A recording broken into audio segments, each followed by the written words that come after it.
the hawk Tuah Girl. Oh, I was just going to go there. Yeah. Stilled my thunder. But does she have a meme coin now or something? She has a meme coin. You're up. This is so funny. Oh yeah. I love Elon. I love SpaceX. I love the boring company. I don't think it's boring. And we all bow to our AI overlords. Welcome to the Ransomware Rewind podcast. Hi, and welcome to the Ransomware Rewind podcast. We're here with Dave Tuckman from FR Secure. He has over 30 years of IT experience. He is an excellent strategist and also a bit of a philosopher that I think you'll find out later. We go on a bunch of different tangents, but I think you'll love the show. If you're into Netflix documentaries, there's one that's on right now. It's called The Biggest Heist. It's about the Bitfinex hack back in 2016, where they stole 120,000 Bitcoin. I gotta watch that. I'm not familiar with that one. Yeah. It was worth 71 million at the time. Now it's worth 12 billion. Right. Did they know who has it, or Yeah, they were able to catch the people in 2022, and they were able to find the keys to a bunch of the wallets, and they were able to get 3.86 billion worth of Bitcoin back at the time. Okay. Wow. So at the time, it was worth 4.5 billion when they caught the guys. So they got about 75% of it back. Wow. Man, and it's just, I guess it's not monopoly money, but it's the hawk Tuah Girl. Oh, I was just going to go there. Yeah. Stilled my thunder. But does she have a meme coin now or something? She has a meme coin. You're up. This is so funny. Oh yeah. Basically, there's so much white noise in our industry that you'll just catch headlines and say, okay, I'll read that article, but then you miss the others. Yeah, she came up with a digital currency. Is that what we call it? It's a meme coin, but she had all her homies get together because she has an audience, and they said, hey, we're going to create this meme coin. And then she went out there and said, hey, if you're a fan of Hawk Tuah Girl, you need to buy my meme coin. And then she jacked the price up, and she had fees of $15 that you had to buy. I mean, who pays fees for a fucking Hawk Tuah coin? But they paid the fees, and that's how they made their money. So she ran it up, and then when she got to the point where she was around 4 million, that's her net profit, her team. And the legal counsel was like, oh, that went to her team. Well, who's the team? It's Hawk Tuah Girl and her homies, about 5 guys. So they rug pulled it, and now the Hawk Tuah coin is not worth anything. And she rug pulled her own fans? She rug pulled her own fans. Wow. Yeah. Just and I didn't even know it was happening until it was and then it was just within this 3 or 4 day period that just did that whole pump and dump. That's why I'm not a big fan of regulation, but I think the SEC should start getting involved with some of these cryptos. There was another article where a teenager created some coin. Did you hear about this one? Yeah, that one was awesome. Yeah, him on video flipping everyone off as he rug pulled them. Yeah, well, and then he went downstairs and told his parents, I think I just made $50,000. And they were like, well, what are you talking about and everything? And they were very dismissive of what he was saying. Just, it's a teenager kind of just... And what made it start to validate was when people started calling to complain. When they were getting death threats to their house. Yeah, and then it was, okay, let's bring our son back down, and why don't you tell us what happened? It's time to apologize to everybody. Yeah. So you're going to take all this vaporous value and supposedly find it again. But I think the community that held the coin kind of got the last laugh on that, because they kind of relented and bought up the coin even more raised the value even more, and his 50,000 They did. would have given him 3 million Yeah. if he would have held on to it. Okay.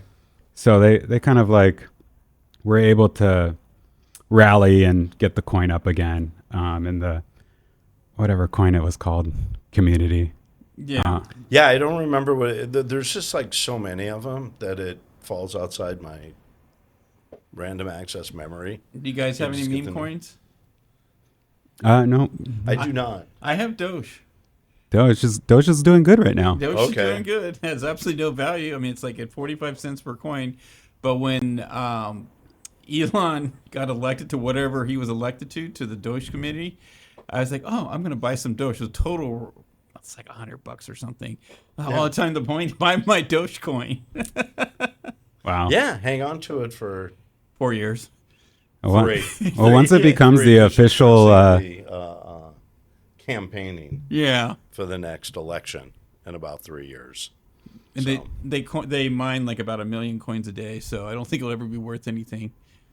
well, it's worth 45 cents now. Yeah, exactly. Yeah. It was worth like 0.3 cents. That's true. So it's got a lot of value to it. That's funny. When it becomes the official money for Mars, that's when you want to. Yeah, then it's good. Yeah. Official Martian currency. Yes. Yeah. I mean, even if he made it the official currency of Twitter, that would be huge. Damn it. Yeah. That's fucking brilliant. So how long? That's what he would do. How long have you guys been doing the podcast? About 7 episodes or So around 5 months. okay. Yeah. Just imagine if you guys started this time last year and would have asked yourself, hey, fast forward 12 months, and we're going to talk about the hot Tuah Girls meme coin, Yeah. UFOs, and, yeah. Yeah, things have gotten a little bit dicey, Yeah. It's just, a little bit dystopian. It is. yeah, without even getting into the election on whichever side of the fence you're on, yeah. I'm on Elon's side. Okay. Yeah, Elon, Joe Rogan. Yeah, if you guys Yeah. ever want to be guests on the podcast, we're here for you. That's right. I know that's. Yeah. You can have this seat. You can have this. Yeah. I love Elon. I love SpaceX. I love the boring company. I don't think it's boring. And we all bow to our AI overlords just to have that as a recording and when Yes. that becomes pertinent. They will be transcribing this. They know what we're talking about. That's funny. But yeah, just so point being, if you think about what the topics are now versus 12 months ago and trying to project what they, like if you guys want, we could try and make our predictions of what we'd be talking about this time next year. Oh, that's fun. Yeah, let's do it. Like what the Simpsons do. Ooh. They've got a few things right? Yeah. They got pretty much everything right. Trump coming down the escalator on The Simpsons. Unreal, right? Unreal. I don't remember that one. Yeah, let's look it up. They go. Way before the election, by the way. There's Trump before he even this is Before he 2008 or something. Yeah. Before he even went on Oprah to talk about politics. He was coming down this escalator, running for president, and he dropped a piece of paper or something, and it went flying down, and the exact same thing happened. Really? even the falling paper, it was unreal. Oh, wow. It was almost like that prescient of a kind of a... Yeah, the thing. same angle and everything. It was really unreal. Here's what I think we'll be talking about next December is time travel becomes real. Now, do you want to elaborate on why you picked that? Or Because physicists say that it doesn't defy the laws of physics. And it's way over my head, but if you look at quantum computing, how a 0 and 1 can be a 0 and 1 at the same time, well, think if that means anything can pretty much be at the same time. And I just think that we're getting so advanced that it could be reach a certain point where we could say, okay, we're going to go back 6 months, because it's not linear. It's on a quantum level. It's not on a linear level. And again, way over my head. Sure. But I think the brainiacs will figure out a way to time travel. So you think time travel through quantum entanglement? Yes. Okay. That's a good way to go into quantum computing. Isn't that how quantum computing works? Yes. And I heard that once quantum computers come online, our whole encryption, everything that we encrypt now will be very easy for the quantum computer to crack.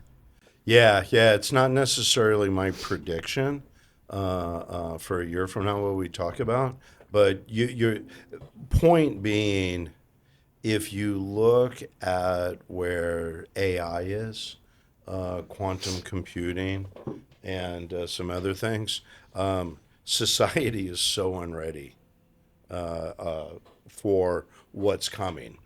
And we haven't even talked about the UFOs yet. But seriously, if you think about just even looking at, like I'll try and look at things based on a trajectory. Where was it 2 years ago, a year ago? So where could it be 2 years from now? And if you look at deep fakes, whether it's video, audio, everything we're seeing that can be used by an adversary in some way, it's where we're at today. It's in its infancy.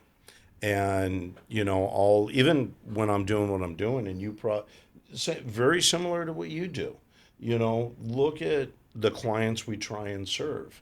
And we'll sometimes, really work to just help them get things foundationally organized. And that can be a heavy lift. And you try and explain to them that we don't have time to do this slowly. I get it if budgets don't exist and there's other resource limitations, but you need to be aware of what's around the corner. And the better you understand that, the more you'll get what you have today in order. And if you don't, it's, I hate to be that guy, but bad things can happen, Yeah, Absolutely. It's surprised how many people are just running end-of-life operating systems, not even just on-premise, but in data centers. And it's like, I can tell you with absolute certainty, you're running Windows 2008, you are compromised. And they'll swear up and down they're not. And I'm finding like accountants, attorneys, people in medical industry, and just like, no, I'll run Barracuda. If there was anything wrong, Barracuda would tell me that. It's like, no, I can tell you, if you're running an end-of-life OS on your server, it's compromised. And it's going to get really ugly as time goes on. Because it's like a Trojan horse. They've got all your data. Yeah. They're just going to hold it ransom when it suits their needs. It's really sophisticated now. How often do you see that? At least 3 times a week. How about you, Dave? Do you see it? Compromises? No, legacy software. Well, when we help a client, the first thing we'll do is an assessment just to kind of quantify where they're at and get everybody on the same page so we're apples to apples. And pretty much every assessment's going to come back with something that's end of life, Going into that, I think we should do a quick, what we do break. Yeah, I agree. Do you want to start, Dave, and just tell us about FR Secure and what you guys do for customers? Yeah, sure. The company is FR Secure. It's out of Edina, Minnesota. Been around since, I believe, 2008. I've started. I'm coming up on 2 years there. FR Secure focuses on 3 things that fall under the umbrella of information security. It's really 3 deliverable departments. One is think red team. We'll do pen testing, scanning, vulnerability testing, all that kind of stuff. Next department is blue team. incident response. We will work with clients that will support our clients. We'll work with insurance companies to hopefully be on record. So if a client gets impacted, we're there and we can jump in to assist. And then the third department is consulting. And we'll do risk assessments, VCSO type of stuff, and that's where I sit. I get the opportunity to sit as the role as information security consultant. And at that point, you're doing a lot of strategy, right?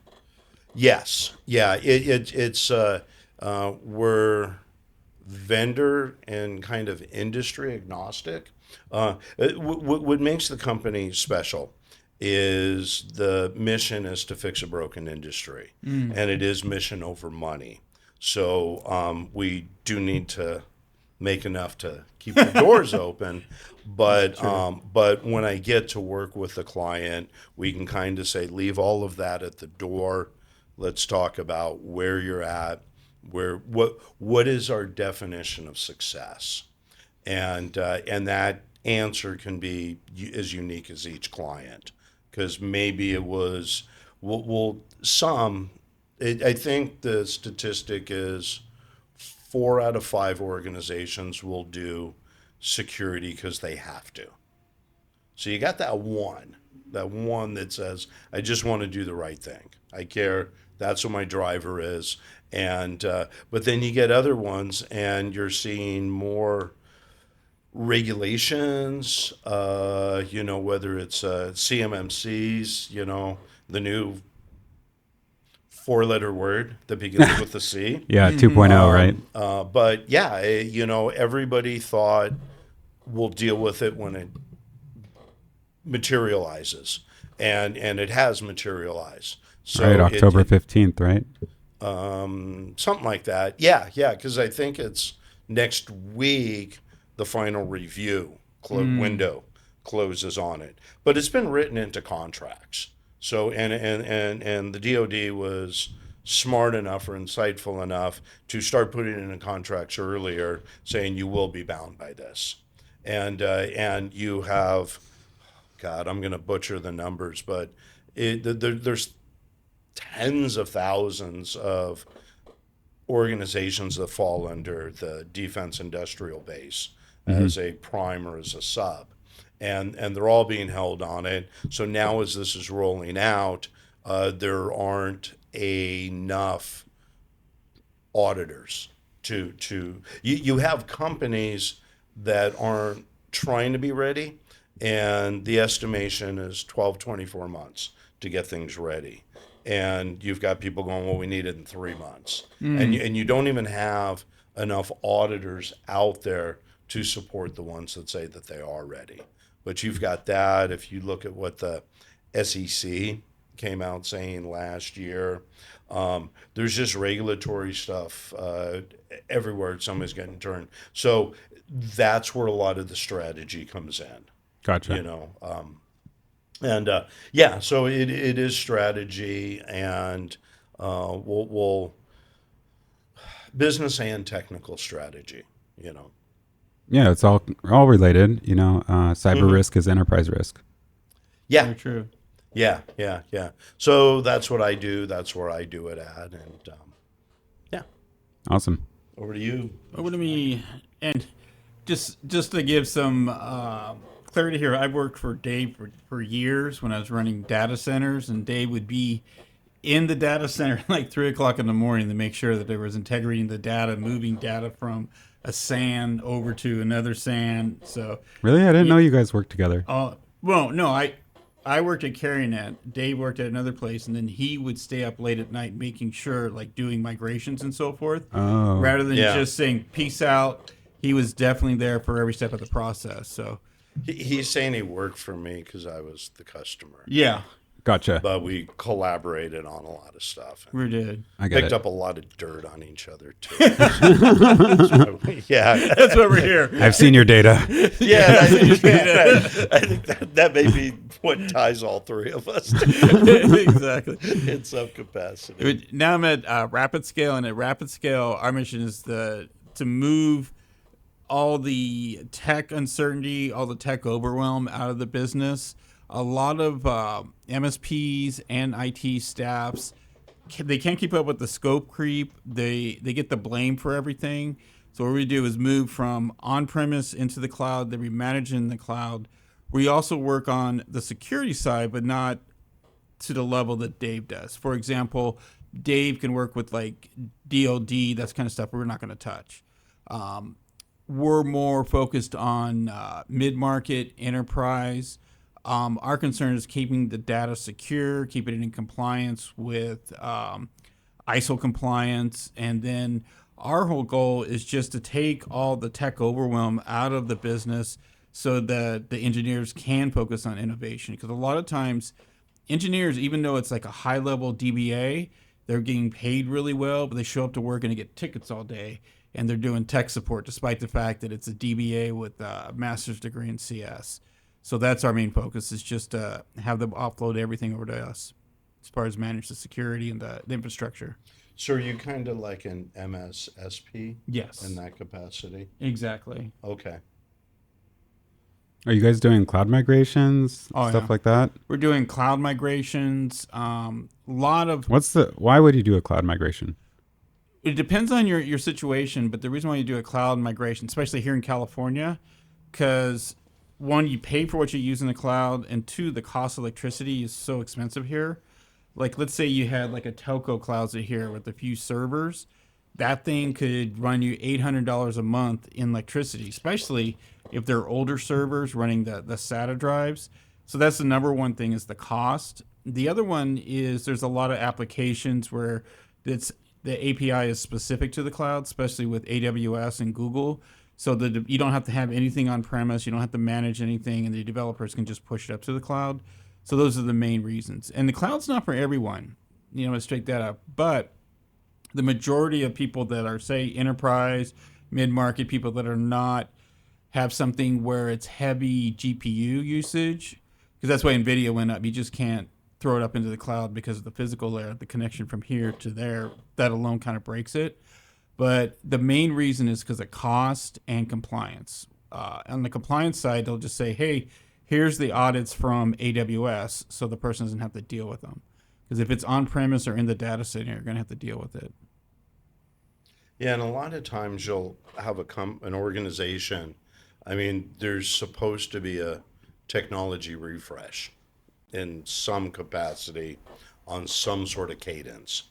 And what we saw, and similar to you, are the clients we serve are what we call small to mid-size. We don't get into enterprise. So it can be, if you look at it from a head count, anywhere from 50 to 2,500 people, kind of a thing. But that's that's our happy place. But so what ended up happening, or at least what we were seeing a lot of, and this is even back when I had, after you and I worked together, but before I went to FR Secure, is if that technology refresh would have happened during the pandemic. So many things budgets were cut, things were being done. It was really keep the doors open in so many ways. So you kind of came out of that pandemic where, let's say it's every 3 years or every 5 or whatever, you now would have those that were further behind. And while at the same time you got that next wave where they're hitting their window. And during the pandemic, what you can do in the cloud now, just the functionality grew exponentially, especially in what Microsoft made available. So you would then say, okay, now if we're going to do this technology refresh, it was a little different comparing what we would do with a legacy mindset of having it on site versus being able to migrate to the cloud. And to your point, you could transfer a lot, not all, but a respectable amount of responsibility to the cloud provider, and not have to absorb the hardware infrastructure costs that would go into total cost of ownership. And it made that, so in that smaller organization, it became more of a no-brainer. More of a no-brainer, and the ability to support a more distributed workforce Gotcha. than it had been. Yeah. What about you, Joe? What about me? As far as like your business and cybersecurity. Well, when you're not just ruling the world doing these podcasts. Yeah, I just Talking make about videos for a aliens living. and stuff. How does Joe make a living? Besides, making videos for LinkedIn, I don't know. I'm in cyber insurance. I run the cyber insurance department here at C3 Risk and Insurance in San Diego, California. We take a strategic approach. We're also insurance company agnostic. We have a 7-step proven process we take people through. We try to answer the question, how much insurance do you actually need? Which is kind of hard to quantify. And we look at the different risks of the business in order to match them to the right company and coverages. That's it. Well, it's pretty important. Well, he does a great job at Yeah, it, he too. does. He's being incredibly modest here. And That's to Joe's thing. Like I think a touch on is like how important cyber insurance is, because what are you going to do when you do have to pay the ransom, and what are you going to do after the fact? Because people don't really think about it, but it's really easy to. Okay, I'm going to take a step back.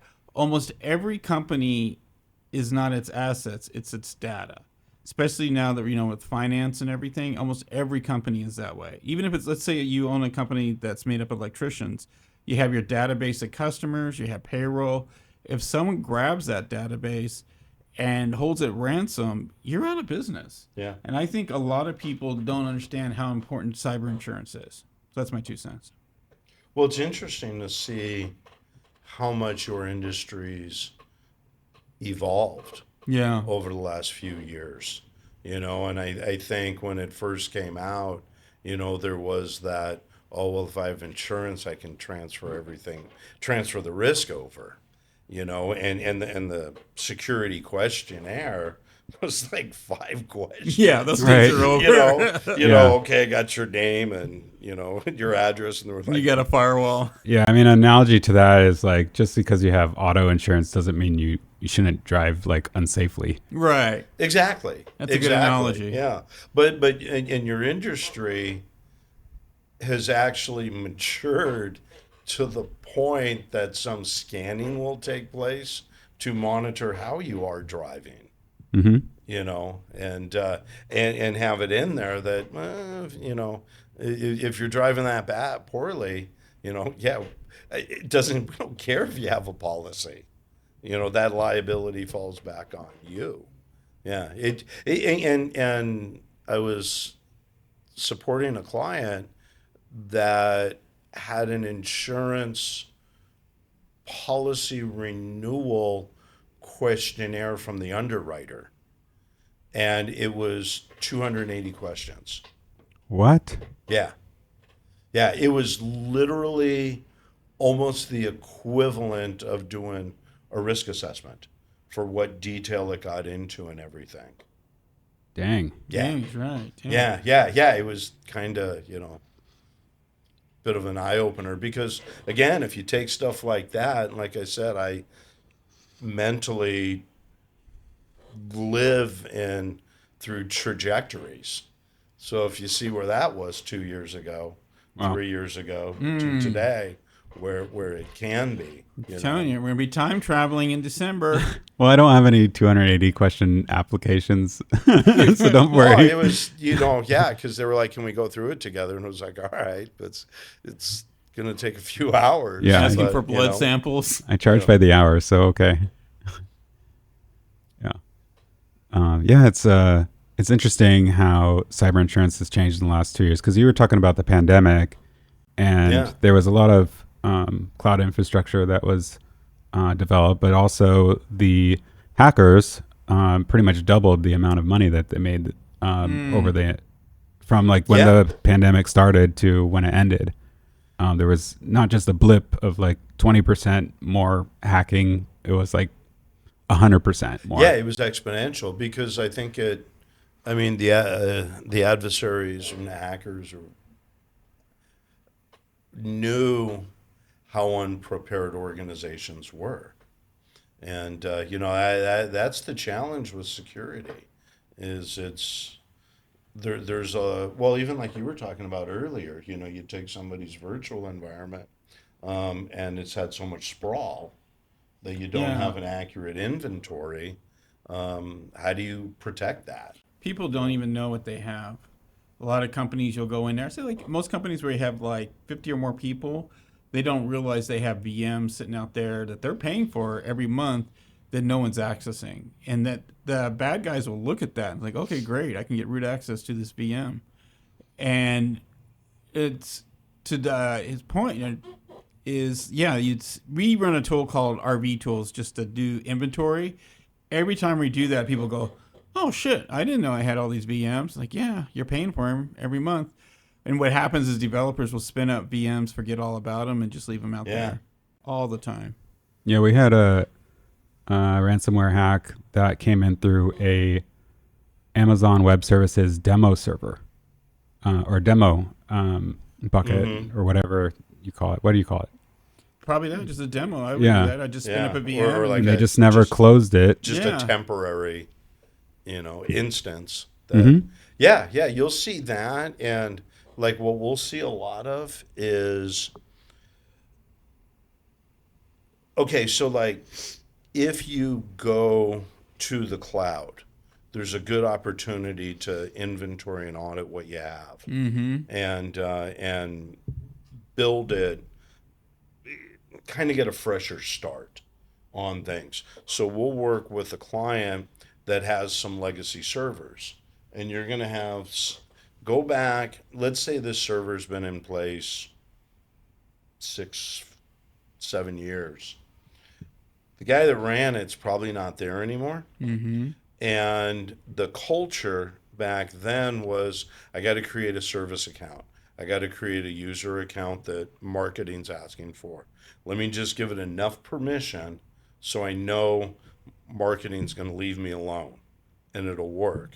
But there never was that perspective of over permissing that account. And they all named it the same thing, right? Admin. Password. They all had the same name, so you didn't know like where was anything, and and they all had like default passwords. I'm guilty of that, like setting up Active Directory. Like, God damn it, just go with the default admin password and just get this damn thing going. Well, hey, I got 30 tickets after this one. All right. And in some places, like when we were talking about MSPs earlier, one of the metrics is how many tickets, time per ticket, things like that, that inevitably can cause someone to lose perspective, for where we're coming from. Sure, because they get rewarded by how many tickets they close. Yeah, the incentives are misaligned with the mission. Yep. So let me see, I had time travel for, we'll be talking about this next December. I think the hacks with AI are going to get more sophisticated, not really from a technical perspective, but with AI phones. Because you take think about it, you had thousands of phone numbers. So you had thousands of phone numbers calling people with an authentic voice. You always have this voice of authoritarian. You're like, hey, give me my username and password. And that they're calling secretaries, office assistants. Everybody. But like a lot of people will just give you the info to get you off the damn phone. And I see the AI is going to be used in hacking for social engineering more than anything. I could see that. Yeah, because we always talk about the hard stuff. Like there's endpoint security. There's you can set up this really complicated system with FortiGate with all these different endpoints. But if that person picks up a phone and says, "Oh, Joe's username and password is this," and because they think they're talking to Joe, and Joe's going to be presenting real soon, guaranteed they're going to get through. So that was the second predictions. AI is going to be doing social engineering more than ever. I heard a statistic, 1,265% increase in phishing emails after ChatGPT launched. Wow.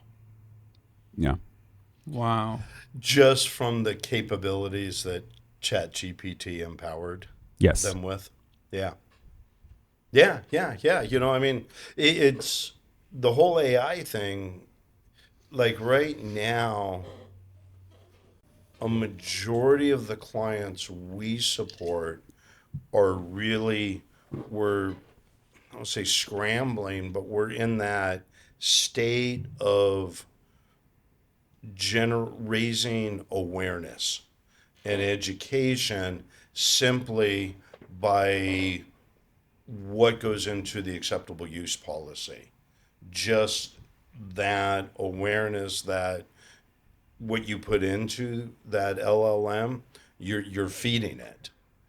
And if you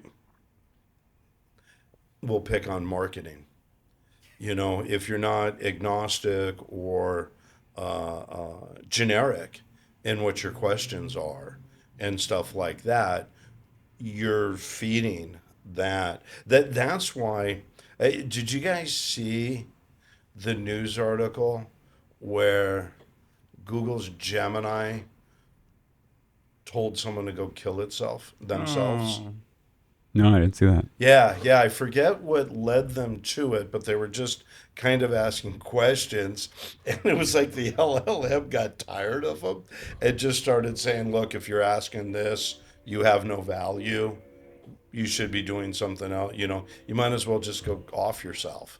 And the person's kind of like, well, that was rough. Right? Yeah. Yeah, is there there's a whole lot liability of there middle for the ground AI? with the, If that person actually killed themselves? Yeah. I mean, that's a liability on the AI company.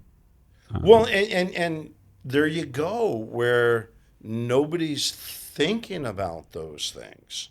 Human nature is, I'm trying to do this. I'm already under pressure, short on time and stuff. I'm just, and I'll share with you guys. It was funny. I did a presentation on APIs, just for the consulting team at work. Mm-hmm. And that's a neat rabbit hole to go down to if you want to talk about how unprepared organizations are and ignorant of what's going on. But statistically, 83% of internet traffic flows through an API. So you take any client out there, you got developers that just say we need to make these two platforms communicate, but no one's checking the data, no one's doing. So I literally, to put my presentation together, because I was time challenged, I used Copilot. So I put in, explain to me what is an API and what does it do. And I said a person from India. It was a joke. Yeah. No, it didn't. It didn't. And you're taking me off track. I'm trying Sorry. to go with it. Yeah. And it came back with like a real technical answer. It was, you have this platform, you have this platform. It is the coding technology that allows us to communicate, blah, blah, blah. And I looked at it and I said, it's not wrong, but I can't, if I say this in front of everybody, I'm not adding value. Yeah. I'm just talking white noise. Yeah, to you have people. to tell it to explain it to you like you're a sixth grader. I said, please explain it to me like I'm a CEO. That's And good. That's very similar. Well, the difference is it said sure, and it came back, and yeah, it made it much simpler, but it also subtly did it in terms of value to the business. I never asked for that. It just it flat out said, okay, here's an example. You have your phone. You just got a new phone. Do you know how many apps you have on that phone? At least 50. Okay. Whatever the number is. But there's one app will be weather. And that app uses an API to pull in that data. Now, if you have an app that you downloaded to play solitaire or something, it can be pulling its stuff, but it may have an API that pulls its ads, because you wanted the free app. So there's like a certain number, and I forget what it is, but on average, every app has X number of APIs. Say it's 3. So if you got 50 apps, that thing's running statistically on average 150 APIs Ouch. through that. Now, I don't know if that's a company-owned device or if it's a personally owned one. But if it's a personally owned one and it has access to the corporate network, and it doesn't have an agent or it's not hardened to the standard that C3 wants, you now have something that can connect to the corporate network that isn't to that known, acknowledged standard that the company has, and it's accessing it with 150 APIs. I don't know how many agents or people you have here. Say it's 30. Say take that, multiply 150 times 30.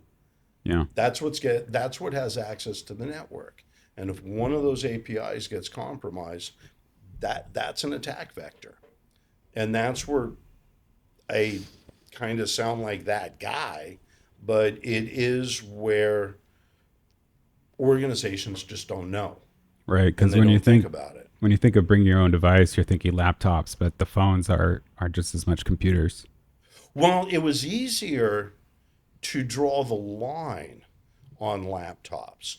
Like when the pandemic hit, companies didn't have laptops for everybody. It was just, we just need you to work from home Yeah. so we can keep the doors open.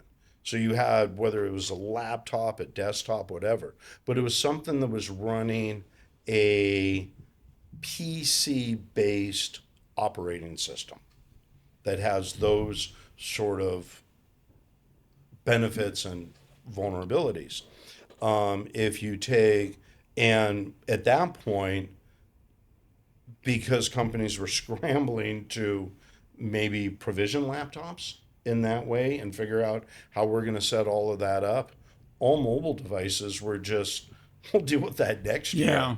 You know, I got this crap to deal with now. And so it never went away, but you just run into that. And I do think, this is not a prediction, but I do think you're going to start to see cyber insurance policies starting to look at ways like that. And so, yeah, it's interesting. So how would a company keep somebody's personal cell phone from affecting the network? Like, how do you harden it? Like, what do you do? You put like a antivirus on it or a VPN or? Yeah, well, there's a handful of things that you can do. I mean, ideally, if you can provide the device, then you can harden it to whatever you want because it's company property. Yeah. If you're going to allow those, then you dance that line of saying you can access the network if you agree to these conditions. And that has to go into the acceptable use policy. So it has some teeth through HR and whatnot. And then what you can do is you can say it should have anti-malware on it. You can limit what it has access to. If it's a company-owned device, normally it'll be what they call MDM, like mobile device management. The next step is where you can do MAM, which is mobile application management. So it's basically saying if I'm C3, I will give you, let's say, and you guys use Microsoft. Yeah, we do. Okay. Yeah. So we can create an encapsulated space on your phone where you have to use Outlook for email, and maybe if you guys use Teams and anything like that. Yeah, so I all have the those Team Microsoft- app and I have the Microsoft app. Yeah, you would put those under management of the mobile application management. So if something happens to the device or the individual, you know, when you win the lottery, say I'm out of here, that now you at least have control over the access to that data. Being able to do a remote wipe, just remove that. And there's a whole, and you just, if you don't have executive leadership saying this is how it's going to be, you're just, you're just going to have a mutiny, because HR can't enforce it, and it just goes sideways, because it's going to be, well, it's my phone, you can't put anything on it. And so you either say, look, then we're just not going to do it. I've got one client, we were talking through this, so it was earlier this week, because today's Friday. The days blur together. But the angle that company found to justify, okay, we did an assessment with them, and I had the exact same conversation with them that I just had with you guys. And I said, so at the end of the day, somebody owns that risk. It ain't me. Yeah, you told them about it. That's where it stops for you. Yeah, somebody owns it. And it's not IT. It's somebody higher up the ladder that makes the executive decision on what the company's position on this is going to be. So what we ended up putting together is the narrative to communicate it to executive leadership so they could make the decisions that they deem appropriate, was that anybody that was using their own personal device was getting a monthly stipend from the company. Oh. Yeah, we do that. It's a cell phone stipend. Yeah, it's very common. Yeah. But that becomes a potential way of saying, because we give you this, we have, not only do we have a vested interest in the company, its data, the protection of its data, so you still have a job, but that we're supporting we're collaboratively financially supporting the use of that device. Gotcha. I think the reason we did it was for HR reasons, because if people are using their phones for work, then we have to pay them for a part of it, or else we can be in trouble with like an employment practices liability suit. Labor lawsuit. Yeah. But I didn't think about it in a security way, because you're paying part of the use of the phone is for company use, so the company should be able to take a reasonable amount of security and to protect the company's data. Yeah, well, and it puts leadership in a position, like I said, somebody owns this. So it ends up putting leadership saying, I need you to understand these things, because we can at least quantify how many devices are there, how many people are there, what is the amount of the stipend, what is the total cost of ownership for that stipend, what would that compare to if you were to say, we're going to provide you with a phone to do this. I think it's a better idea just to have the company pay for the phone, because that way you have control over the whole environment. It's kind of, well, I don't want to say the only way, It's just, but it's the best way to encapsulate what you're trying to do. yeah, like I can imagine you can put Intune on the people's phones, and Intune can look at the Microsoft applications like Teams, Outlook. Hey, this person got terminated. We can delete that on their phone. That's what I would see. But I'd rather where it just has the whole phone, and you can just break the phone really quick, because as soon as people get fired, they're going to be in an angry state of mind. And guess what? They got all the company's info right there in their hand. It's not like the old days where you had to walk up to your desk. But I've used Intune in the past and it works. But ideally, I'd like everyone to have a phone that's property of the company. That's what I would like to see. That way you can track the property, right? Yeah. You can't track the people, but you can track your property. Right, exactly. Yeah, it's very similar to like when companies have business autos, rather than people driving their own cars. Yeah. The only difference is the car today doesn't have access to the corporate network. Right, but you have a lot of liability out there. there's other I'm thinking of like a liability way. Like, if people are using their own cars, you have no control over the maintenance. Right. You don't know, like, the last time they did an oil change, if their brakes are good. And, you can make that analogy to technology. Sure. Yeah. To your point, and you're absolutely right, whether it's the vehicle or a laptop or a mobile device, it's an asset. And, then you can make business decisions on the best way to cover the costs of the assets, because it ends up being a business decision in those ways. Right. Yeah. So, like, if somebody gets into my phone, and I just have, like, the Outlook app, it probably has, like, a lot of access to, like, SharePoint and Teams and messages and stuff like that, right? Like, Probably. Yeah, like if I were to hack your phone and I'm with an opposing insurance company, first thing I would do is go to OneDrive and say, hey, what quotes does Joe have out? I mean, that's your eyes light up. You're an evil insurance broker. That's what the evil insurance broker would do, because that data is worth a lot more than a damn car. Yeah, could see that. Or, you'd want to get into, like, the intellectual property. Well, just look at it this way, especially in, like, the Microsoft stack, because it's going to depend on how the organization has things configured.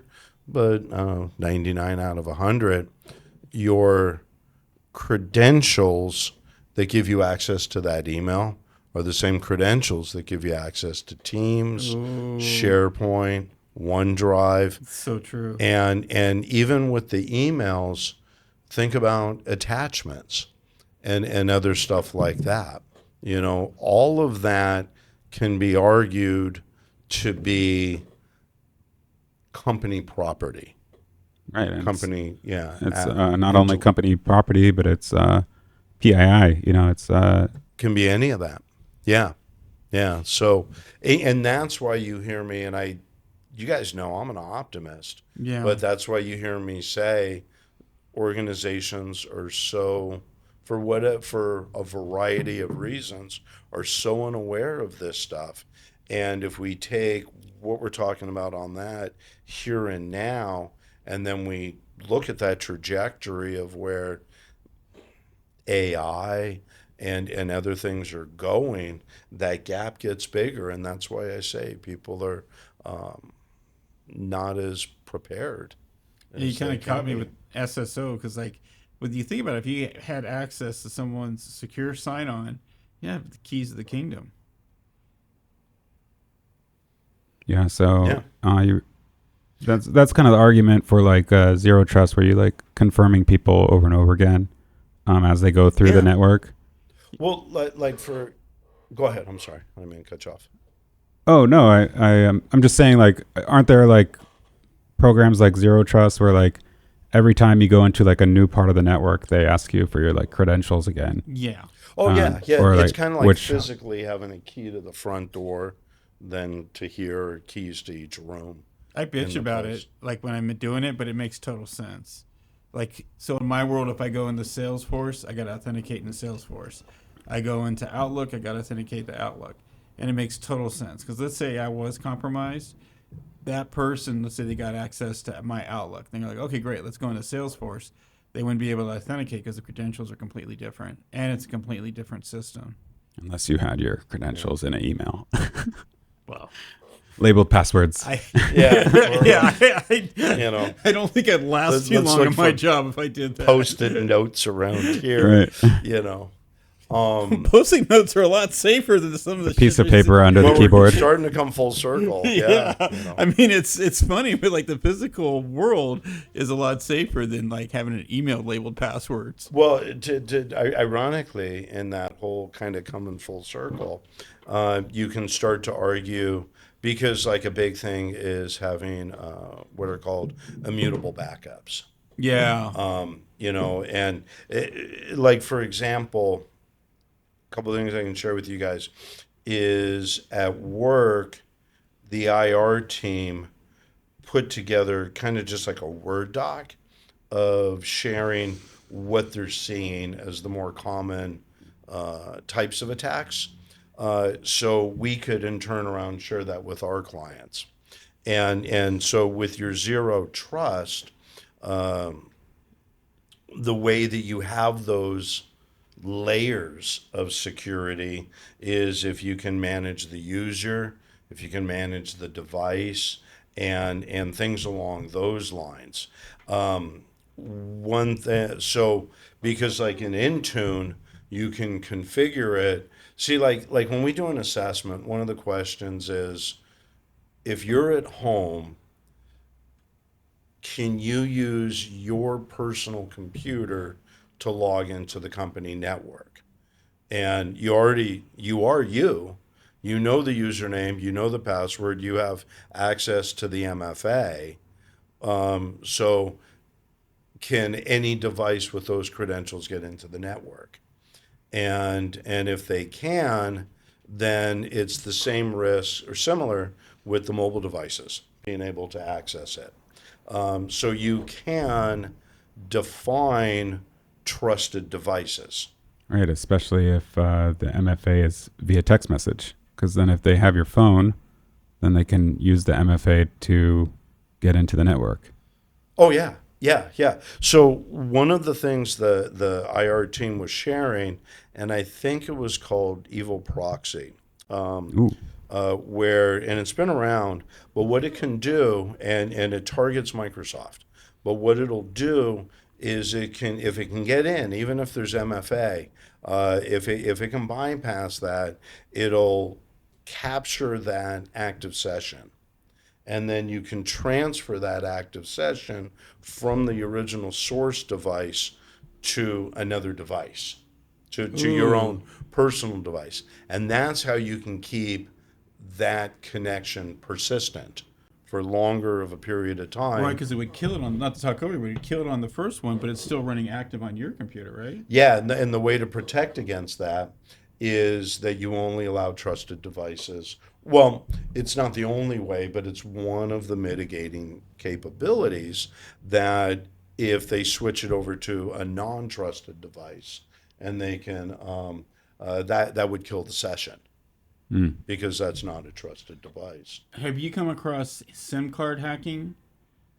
Where someone will say, hey, I lost my SIM card, and they mail it to a different person? SIM swapping. SIM swapping, yeah. Yeah, but not yes, but statistically, it's not as common or something that we see as frequently. I feel like you see more of that with like financial crime. Yes. Where you find out that somebody has like a lot of Bitcoin, and you want to hack into their account and get it. And I think that's when people will take the extra step and try to social engineer their SIM. Yeah. You know what? You're right. Because that tends to be a little bit more targeted. But I've seen that. I had a couple calls with people, and it's super easy to do. And the guy was like, hey, it was just my Coinbase account. There wasn't much in there, but it scared me because it didn't work with my B of A, but the SIM card hack did work. They did clear out my Coinbase account. And he's all, why is that? And it's like, I can't tell you, but my banking's fine, my credit card's fine, but it went to someone else here in the United States. They got a SIM card when I lost my phone, and they were able to drain my Coinbase account. I was like, damn. And I said, well, did you call Coinbase? And he's like, yeah, but it's like $600. It wasn't worth it. He's all, but he made a good point. He's like, I can call. But it's worth 100,000 now. Yeah, right. Because all it was Dogecoin that he bought at like 0.003%. But the hacks that get me, the ones that are so simple, it's like, think about how simple that is. Oh, I lost my phone. My name's John or whatever, and then and my address changed too. Yeah. Yeah. Well, I think that tends to see like that evil proxy thing.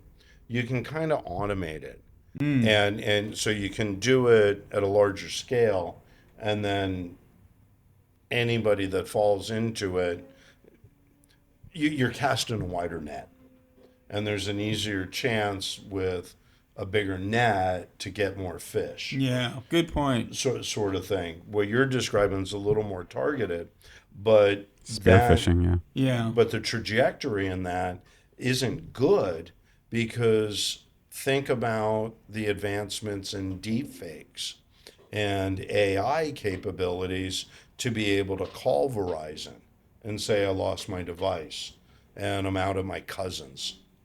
right. And the ability of AI to research people. Yeah, to research them, perhaps even to emulate their voice, things like that. Because they can scrape your social media accounts and find out what your birthday is, where you used to live, and all that fun stuff. Yeah. It's kind of funny. My wife and I were sitting down, and I use ChatGPT a lot, so it knows me. And she said, okay, ask it what they should get you for Christmas or for the holidays or whatever, your birthday. It's like, I typed it in. What should I get Mike Dowdy? I'm like, holy shit, it came up pretty accurate. It's like, Mike Dowdy has been thinking about sales, so get him a sales book. Mike Dowdy is trying to lose weight, so get him the Atkins book. And it was like, had like a whole list. I was like, damn, this thing knows me. Yeah, how creepy is that? So is that your account that you've been inputting in? Yeah, exactly. Okay. And one that came, I was like, I want to take the AWS cert for AI, just so I can prove that I learned. Because when you go take these certs, I learned, not to digress too much, but like I learned about networking just from getting a Cisco cert. It was really good. So point being, it even said, hey, Mike Dowdy could benefit from this program on AI for the AWS practitioner. I was like, fuck, this thing knows me better than my wife. Thank you for listening to the podcast. Please remember to like and subscribe. If you are in the market for cyber insurance, cloud security, cloud and internet information and security and consulting and strategy, please reach out to us. You can leave a comment below if you like the podcast, and we will see you at the next one.